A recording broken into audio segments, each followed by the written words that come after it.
कानपुर में, जहां पर हम बात करेंगे इन्वेस्टमेंट की। तो आज हम मिलने चलते हैं हरिओम त्रिपाठी जी से, जो हमें बताएंगे सारी इन्फॉर्मेशन अबाउट इन्वेस्टमेंट। तो आइए चलते हैं। हेलो हरिओम जी। हेलो मैम, कैसी हैं आप? मैं बढ़िया, आप बताइए कैसे हैं? तो सर, मुझे आप ये जानकारी दीजिए, जैसे आजकल बहुत इन्वेस्टमेंट का क्रेज़ हो गया है, तो मैं जानना चाहती हूँ कि ये इन्वेस्टमेंट का एक्चुअली क्या है फंडा। देखिए, इन्वेस्टमेंट्स से पहले हमें जानना पड़ेगा, दो पार्ट्स होते हैं यहाँ पे। एक होता है रिस्क, एक होता है रिटर्न्स। इन्वेस्टर्स जनरली क्या करते हैं, गूगल पे टाइप करते हैं बेस्ट इन्वेस्टमेंट ऑप्शंस, और जिस इन्वेस्टमेंट में उनको सबसे अच्छे रिटर्न्स दिखाई पड़ते हैं वो उसको चेस करने लगते हैं। मगर वही छोटी सी बात भूल जाते हैं कि higher the returns higher the risk. जिस चीज़ में रिटर्न्स ज़्यादा है उसमें रिस्क भी कहीं ना कहीं इन्वॉल्व है। तो हमारा एज काम होता है कि हम पहले देखेंगे कि उसमें रिस्क कितना है, रिटर्न्स हमारे लिए सेकेंडरी चीज़ हो जाती है। ओके, तो ये जो आपका रिस्क आप बता रहे हो, आप मुझे ये बताओ कि कौन कौन से टाइप के हमारे इन्वेस्टमेंट्स होते हैं। तो जो हमारी एक्सपर्टीज़ है वो हमारी एक्सपर्टीज़ होती है म्यूचुअल फंड्स में। म्यूचुअल फंड्स का जनरल लोगों का परसेप्शन होता है कि म्यूचुअल फंड्स बहुत रिस्की होते हैं। तो हमारा ये कहना होता है रिस्क तो हर जगह इन्वॉल्व होता है। अब हमें ये देखना होता है कि इन्वेस्टर के अकॉर्डिंग कितना वो रिस्क ले सकता है। तो म्यूचुअल फंड्स की बहुत सारी कैटेगरीज होती हैं।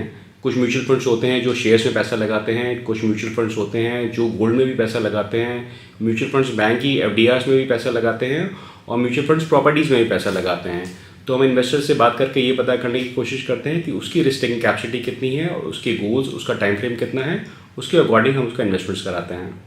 ओके, तो ये जो इन्वेस्टमेंट अगर मैं करती हूँ तो आप मुझे थोड़ा बहुत एक्सप्लेन कर सकते हैं, क्योंकि मेरे को तो कोई ज़्यादा नॉलेज है नहीं और हमारे व्यूअर्स को भी बिल्कुल भी कोई नॉलेज नहीं है ज़्यादा, क्योंकि कानपुर में इतने सारे अवेयर नहीं है कि इन्वेस्टमेंट उनको क्या एडवांटेज दे सकता है, क्या नहीं दे सकता है। तो मैं आपसे थोड़ी बहुत जानकारी ये जानना चाहूँगी कि क्या एडवांटेज है, कितना ज़्यादा इम्पोर्टेंस प्ले करता है ये हमारी लाइफ में इन्वेस्टमेंट प्लान।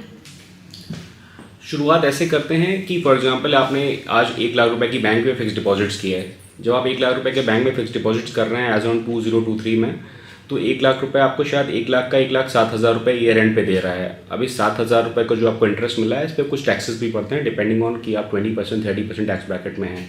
तो ये इनफैक्ट आपको 7,000 भी पूरा नहीं मिलेगा, इसमें भी आपको 2 से 3,000 रुपये टैक्सेस पड़ जाएंगे। तो पोस्ट टैक्स आपको 1,07,000 नहीं 1,05,000 के आसपास मिलेंगे।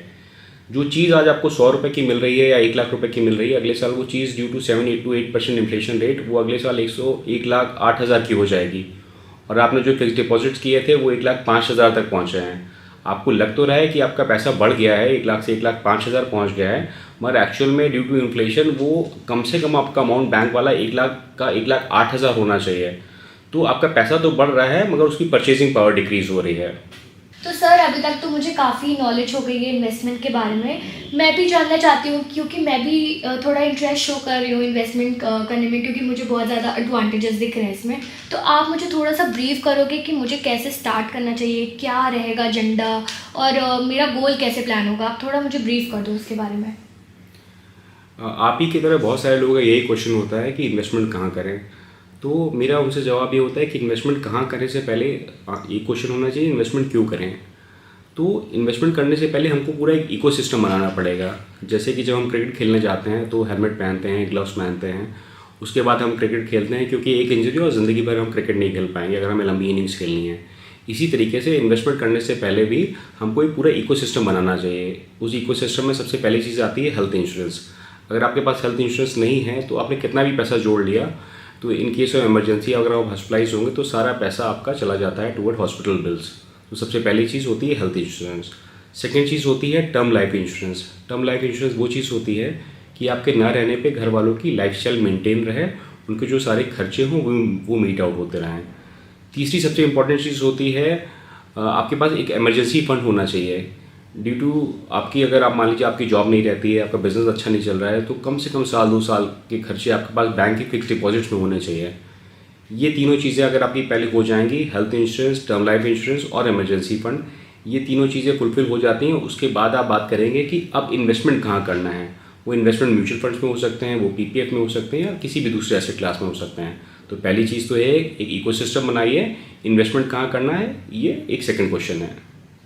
Well that's quite informative and thank you so much. I am sure कि मेरे व्यूअर्स को बहुत ज़्यादा एक्नॉलेज हो गया होगा कि सर ने जो जो बातें कही आज इन्वेस्टमेंट के बारे में, and they would be definitely planning to invest somewhere और दी अदर।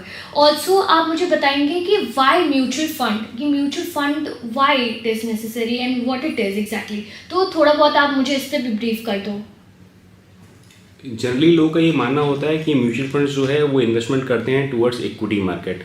ये एक परसेप्शन है उनका। जनरली ऐसा नहीं होता है। म्यूचुअल फंड्स, हम लोग कहते हैं कि we invest in mutual funds. मेरा ये कहना होता है कि we invest through mutual funds, not in mutual funds. Mutual funds में जब हम लोग इन्वेस्टमेंट करते हैं तो उसके थ्रू हम लोग प्रॉपर्टीज़ में इन्वेस्टमेंट कर सकते हैं, गोल्ड में इन्वेस्टमेंट कर सकते हैं और भी बहुत सारी प्लेसेस में इन्वेस्टमेंट कर सकते हैं। म्यूचुअल फंड में इन्वेस्टमेंट क्यों करें, इसका एक इलस्ट्रेशन मैं देखता हूँ आपको। अभी कुछ टाइम पहले मैंने ये बुक लिखी है, ये बुक अमेजोन में भी आपको मिल जाएगी। इस बुक में मैंने ये लिखा है कि अगर आज से कुछ 42 ईयर्स पहले आपने कुछ 1 लाख रुपए लगाए होते गोल्ड में, तो गोल्ड में आपका 1 लाख रुपए का आज करीबन 60 लाख रुपए के आसपास हो गया होता। यही 1 लाख रुपए अगर आपने सेंसेक्स में लगाए होते तो ये कुछ 6 करोड़ से ज़्यादा है।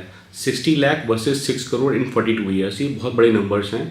तो लोगों का ये मानना होता है म्यूचुअल फंड में इन्वेस्टमेंट करना रिस्की होता है। मेरा ये कहना है कि अगर आप म्यूचुअल फंड में इन्वेस्ट नहीं कर रहे हैं तो ये ज़्यादा रिस्की है। Okay, that's amazing.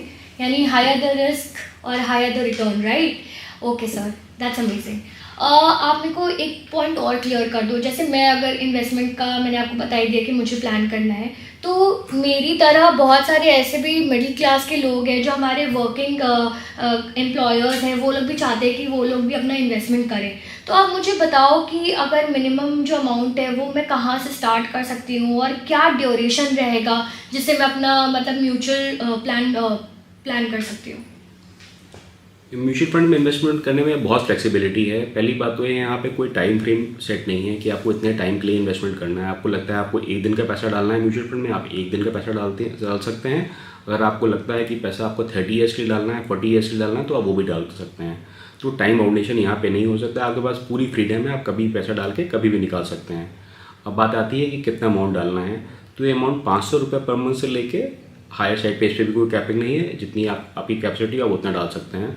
हाँ, ये चीज़ आपको ध्यान रखनी चाहिए, अगर आपको ह्यूज वेल्थ क्रिएट करनी है तो भले ही आपका अमाउंट कम हो मगर टाइम फ्रेम बहुत ज़्यादा होना चाहिए। कम से कम 5, 10, 15, 20 साल होना चाहिए, तो आपको कंपाउंडिंग का असली बेनिफिट आपको तब दिखाई पड़ेगा यहाँ पे। लवली। तो मुझे स्टार्ट करना है 5,000 से। अगर मैं 5,000 से स्टार्ट करती हूँ 20 ईयर्स के लिए, तो आप मुझे थोड़ा बहुत कैलकुलेट करके बता सकते हैं कि क्या अमाउंट रहेगा जो मुझे रिटर्न मिलेगा? देखिए, हिस्टोरिकली तो जो रिटर्न्स आए हैं डाइवर्सिफाइड इक्विटी म्यूचुअल फंड्स में वो क्लोज टू 12 to 15% रहे हैं लॉन्ग टर्म में। अगर हम लोग कैलकुलेट करते हैं कि आप 5,000 रुपये पर मंथ डालना चाहती हैं फॉर द नेक्स्ट 20 ईयर्स, तो एट द रेट ऑफ 12% वो कुछ क्लोज टू 45 लाख रुपीज़ आपका हो जाना चाहिए। अगर वो इन्वेस्टमेंट ग्रो करता है एट द रेट ऑफ 15%, तो क्लोज टू 65 लाख रुपीज़ आपके पास हो जाने चाहिए after 20 years.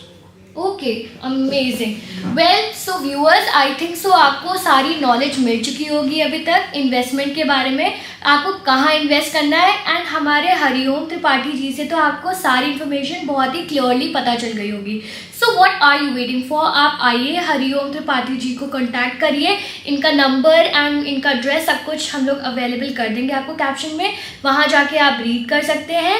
And definitely I would love to say कि आपको म्यूचुअल फंड में इन्वेस्ट करना बहुत ही ज़्यादा ज़रूरी है for future growth and everything. And yes, I am particularly going to invest with him. Hariom ji की मदद से मैं अपना इन्वेस्टमेंट प्लान कर रही हूँ। एंड डेफिनेटली आपको भी मैं सजेस्ट करना चाहूँगी कि आप भी इन्वेस्टमेंट में प्लान करें।